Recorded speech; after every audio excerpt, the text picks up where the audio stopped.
Today we are going to learn a simple concept about Hajj. Have you ever heard of Hajj?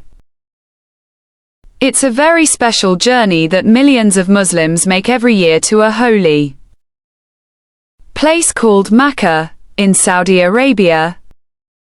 People from all over the world, different countries, colors, and languages, all travel to Makkah for Hajj.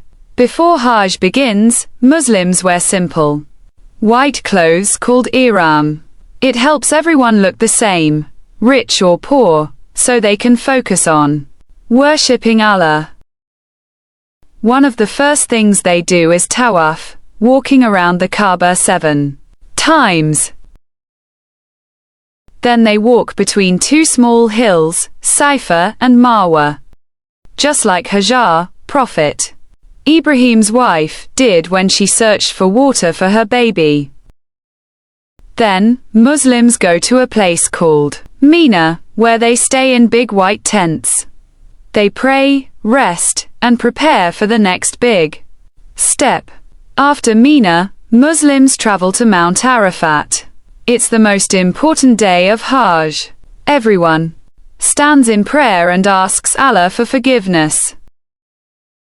Next, they throw small stones at three walls, called Jamarat.